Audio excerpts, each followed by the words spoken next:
जौहर engineers, अगर आप एक हाई पेइंग गवर्नमेंट जॉब ढूंढ रहे हैं और वो भी डीआरडीओ जैसे प्रीमियम ऑर्गेनाइजेशन में साइंटिस्ट पोस्ट, तो ये वीडियो आपके लिए गेम चेंजर हो सकती है। क्योंकि इस बार डीआरडीओ ने निकाली है डायरेक्ट साइंटिस्ट रिक्रूटमेंट, बिना ट्रेडिशनल एग्जाम के लेटर एंट्री के थ्रू। सोचो, 1.23 लाख की सैलरी, ग्रुप ए पोस्ट, और काम देश की सिक्योरिटी के लिए। और सबसे इम्पोर्टेंट, लास्ट डेट बहुत क्लोज है, 19 जून 2026। इस वीडियो में मैं आपको बताऊंगा कौन अप्लाई कर सकता है, कितनी वैकेंसी है, सिलेक्शन प्रोसेस क्या है, और कैसे आप इस अपॉर्चुनिटी को मिस नहीं करोगे। तो ये वीडियो को एंड तक देखना, क्योंकि एक भी डिटेल मिस हुई तो चांस हाथ से निकल सकता है। तो ये जो नोटिफिकेशन आप देख रहे हैं, ये ऑफिशियल नोटिफिकेशन है जो कि डीआरडीओ की ओर से आई है। ये डायरेक्ट रिक्रूटमेंट है साइंटिस्ट इन डीआरडीओ की। इसके लास्ट डेट जो मैंने बोला अभी, 19 जून 2026 को शाम 4 बजे तक है। तो कोई भी 12 बजे तक का वेट नहीं करेंगे। इसका जो अप्लाई करने का लिंक है यहीं पे सामने दिया हुआ है। ये जो नोटिफिकेशन का पीडीएफ है, इसको मैं डिस्क्रिप्शन में डाल दूंगा। तो वहां से आप डायरेक्ट इसको एक्सेस कर सकते हैं और इस लिंक के थ्रू डायरेक्ट आप अप्लाई कर सकते हैं। इसमें जो सबसे पोस्ट जो है डीआरडीओ में, जैसे साइंटिस्ट ई का है, जिसका बेसिक पे 1,23,100 रुपये है, जो कि लेवल 13 में आता है। इसमें एक वैकेंसी है, तो इस वाले कॉलम में वैकेंसी है। इसमें कौन सा डिसिप्लिन में, यानी कि इलेक्ट्रॉनिक्स एंड कम्युनिकेशन इंजीनियरिंग में है। क्वालिफिकेशन और एक्सपीरियंस क्या है कि इसमें क्वालिफिकेशन एटलीस्ट आपके पास फर्स्ट डिवीजन बैचलर डिग्री होना चाहिए इलेक्ट्रॉनिक्स एंड कम्युनिकेशन में। मिनिमम आपके पास 11 साल का एक्सपीरियंस होना चाहिए किसमें, रिसर्च और डिजाइन में, development in the field of digital communication and engineering में। आपके पास इक्विवेलेंट भी कोई भी डिग्री है तो वो भी काम चलेगा, और साथ ही साथ आपके पास नॉलेजेबल, ये सब चीज़ का नॉलेज होना चाहिए, जो कि डिजायरेबल में दिया है, तो ये कंपलसरी नहीं है। साथ ही नेक्स्ट जो साइंटिस्ट डी का है, जिसमें कि 78,800 लेवल 12 का जॉब है, जिसमें 7 वैकेंसी है टोटल। जिसमें से ये पोस्ट के लिए एक वैकेंसी है, जिसमें कंप्यूटर साइंस वाले बच्चे एलिजिबल है। कंप्यूटर साइंस में आपके पास बीटेक डिग्री होना चाहिए कंप्यूटर साइंस से। मिनिमम 7 साल का एक्सपीरियंस होना चाहिए, वो भी फील्ड दिया हुआ है रिसर्च और डिजाइन में। आपके पास डिजायरेबल में ये सब चीज़ें होनी चाहिए, और आप इससे कोई भी इक्विवेलेंट में भी किए हुआ है तो भी काम हो जाएगा। नेक्स्ट, एरोनॉटिकल या फिर एरोस्पेस इंजीनियरिंग में एक वैकेंसी है। इसमें भी आपके पास इसका बीटेक डिग्री होना चाहिए, साथ ही साथ 7 साल का आपके पास एक्सपीरियंस होना चाहिए। एक्सपीरियंस किस फील्ड में होना चाहिए वो भी साफ साफ लिखा हुआ है, इसी फील्ड में आपके पास एक्सपीरियंस होना चाहिए। ये सब भी बीटेक डिग्री चलेगा, और ये डिजायरेबल में। नेक्स्ट है मैकेनिकल इंजीनियर के लिए, जिसमें कि एक वैकेंसी है, और आपके पास फर्स्ट क्लास मैकेनिकल डिग्री होना चाहिए, साथ ही साथ 7 साल का एक्सपीरियंस। और जो एक्सपीरियंस फील्ड होगा वो design analysis in mechanical system of gas turbine में होना चाहिए। डिजायरेबल में दिया हुआ है कि ये सब चीज़ में भी रहेगा तो चलेगा। नेक्स्ट है फिजिक्स या फिर फोटोनॉमिक्स या फिर ऑप्टिक्स में एक वैकेंसी है, और इसमें आपके पास इसके लिए बीटेक डिग्री चाहिए, और साथ ही साथ 7 साल का एक्सपीरियंस चाहिए इस वाले फील्ड पे। और ये सब ब्रांच से भी आप है तो चलेगा। नेक्स्ट, डिजायरेबल में ये सब चीज़ें दिया हुआ है। Knowledge of German, French, Russian, Japanese, Chinese भी अगर आपके पास होगा तो अच्छी बात है, इंटरव्यू में काम आएगा, प्रेफरेंस दिया जाएगा। नेक्स्ट, केमिकल इंजीनियरिंग है, जिसके लिए एक वैकेंसी है। इसमें भी आपके पास बीटेक चाहिए, साथ ही साथ 7 साल का एक्सपीरियंस चाहिए। एक्सपीरियंस इस फील्ड में होनी चाहिए, और ये सब ब्रांच वाले बच्चे भी एलिजिबल होंगे, और ये आपका डिजायरेबल में दिया हुआ है। फिर नेक्स्ट है केमिकल इंजीनियरिंग, जिसमें कि एक वैकेंसी है, और आपके पास 7 साल का एक्सपीरियंस होना चाहिए।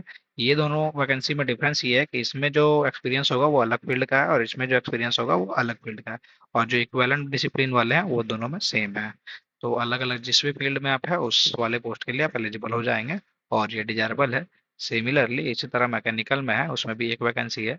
मैकेनिकल से बीटेक आपके पास होना चाहिए, 7 साल का एक्सपीरियंस होना चाहिए, और ये सब डिजायरेबल है। और जो भी इक्विवेलेंट है कि ये वाले जो ब्रांच के हैं जो रेफर कर रहे हैं 4 पे, कि 4 पे जो दिया हुआ था वो सारे मैकेनिकल वाले बच्चे इसमें भी एलिजिबल है। नेक्स्ट, साइंटिस्ट सी की जॉब, जिसमें कि लेवल 11 है और 67,700 की है। Electronics and communication branch eligible है, एक वैकेंसी है आपके पास। और इसमें 3 साल का एक्सपीरियंस चाहिए, और उसमें बीटेक डिग्री चाहिए। डिराइजेबल में दिया हुआ है कि ये सब भी रहेगा तो आपके पास प्रेफरेंस रहेगा। नेक्स्ट, इलेक्ट्रॉनिक्स एंड कम्युनिकेशन, एक वैकेंसी है। इसमें बीटेक होना चाहिए और 3 साल का एक्सपीरियंस होना चाहिए, और इस फील्ड में होना चाहिए। फिर इसी की वैकेंसी है, उसमें भी एक है। उसमें भी क्या है कि आपके पास फर्स्ट क्लास बैचलर डिग्री होना चाहिए, और 3 साल का एक्सपीरियंस होना चाहिए रिसर्च और डिजाइन में। इसमें development in signal processing, image processing या फिर आरएफ इंजीनियरिंग में। रिलायबल में दिया हुआ है कि आपके पास पीएचडी या फिर मास्टर डिग्री भी है तो अच्छी बात है। नेक्स्ट है कंप्यूटर साइंस की, जिसमें कि एक वैकेंसी है। आपके पास बीटेक डिग्री होना चाहिए, 3 साल का एक्सपीरियंस होना चाहिए, और ये डिजायरेबल है। नेक्स्ट, इलेक्ट्रॉनिक्स और कम्युनिकेशन में एक वैकेंसी है। आपके पास बीटेक होना चाहिए और 3 साल का एक्सपीरियंस इस फील्ड में होना चाहिए, और ये डिजायरेबल है। फिर इसी की और एक वैकेंसी है, उसमें 3 साल का एक्सपीरियंस है जो कि इस एरिया में होना चाहिए। नेक्स्ट है फिर कंप्यूटर साइंस की, इसमें 2 वैकेंसी है। कंप्यूटर साइंस आपके पास बीटेक होना चाहिए, 3 साल का एक्सपीरियंस होना चाहिए और इस फील्ड में होना चाहिए। डिजायरेबल में दिया हुआ है कि ये सब डिजायरेबल में होना चाहिए। नेक्स्ट फिर इसी की है, इसी में आप लोग ये किए हुए हैं, 3 साल का एक्सपीरियंस होना चाहिए और बीटेक होना चाहिए। फिर है फिजिक्स ओशनोग्राफी में आपके पास इससे बीटेक होना चाहिए। बीटेक के साथ साथ मास्टर डिग्री भी आपके पास होना चाहिए और 3 साल का एक्सपीरियंस होना चाहिए फिजिकल ओशनोग्राफी में। नेक्स्ट मैथमेटिक्स है, कंप्यूटिंग है।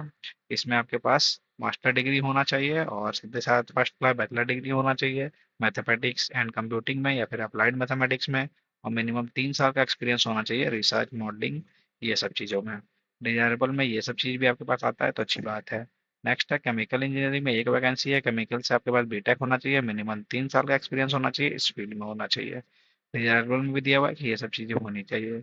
नेक्स्ट है फिजियोलॉजी। फिजियोलॉजी में 1 वैकेंसी है। फिजियोलॉजी में आपके पास फर्स्ट डिवीजन मास्टर डिग्री होनी चाहिए और 3 साल का एक्सपीरियंस इस फील्ड में होनी चाहिए। डिजायरेबल में भी दिया हुआ है। और इलेक्ट्रिकल इंजीनियर है, इलेक्ट्रिकल इंजीनियर के लिए 1 वैकेंसी है। बीटेक से इलेक्ट्रिकल इंजीनियर एलिजिबल है और 3 साल का एक्सपीरियंस चाहिए। फार्माकोलॉजी, फार्माकोलॉजी में आपके पास मास्टर डिग्री होनी चाहिए और 3 साल का एक्सपीरियंस होना चाहिए। नेक्स्ट है remote sensing and GIS, geo informatics, geomatics या फिर सिविल। तो इसमें सिविल वाले बच्चे भी एलिजिबल है। तो आपके पास फर्स्ट क्लास बीटेक से ये चीज़ होनी चाहिए और 3 साल का एक्सपीरियंस होना चाहिए इस फील्ड में। और डिजायरेबल में दिया हुआ है कि ये सब चीज़ें भी है तो अच्छी बात है। नेक्स्ट है साइंटिस्ट ई, जिसमें कि 1,23,100 के बेसिक पे है और लेवल 13 है आपका। इसमें 1 वैकेंसी है। Mechanical production production and industry engineering या फिर एरोनॉटिकल या फिर एरोस्पेस, सभी लोग एलिजिबल है। इसमें 11 साल का एक्सपीरियंस होना चाहिए और इस फील्ड में होना चाहिए।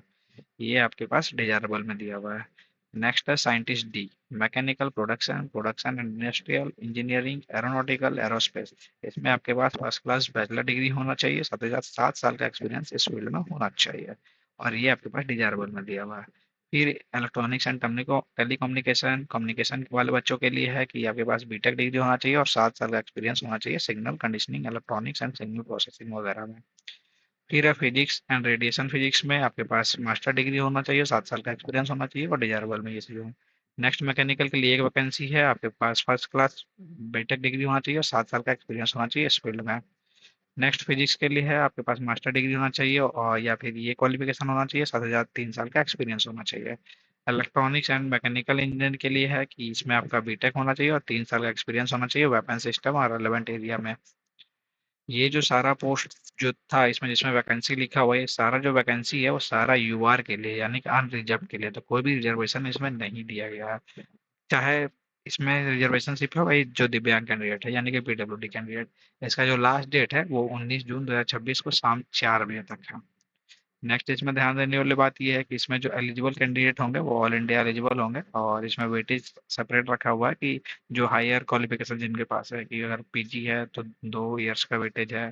ठीक है, फिर तीन तीन ईयर वाला जो पीजी है तो उसका भी वेटेज है, तो इसमें आपका वेटेज भी हायर क्वालिफिकेशन में। इसमें साफ साफ ये भी लिखा हुआ है कि कुछ लोग क्या करते हैं कि पढ़ाई करने के साथ साथ वर्क एक्सपीरियंस रहता है।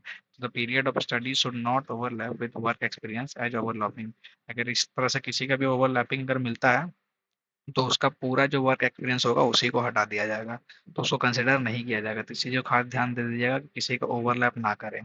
इसमें जो एज लिमिट है वो साइंटिस्ट डी और ई पोस्ट के लिए 45 साल का है और जो साइंटिस्ट सी के लिए 35 ईयर्स का है। अगर कोई रिजर्वेशन वाले कैंडिडेट है तो उनके लिए एज रिलैक्सेशन है। ऑल इंडिया एलिजिबल है। इसमें बोला गया है कि जो भी एक्सपीरियंस आप दिखाएंगे वो लेवल 10 से बिलो नहीं होना चाहिए, तो उसके ऊपर का ही आपके पास एक्सपीरियंस होना चाहिए।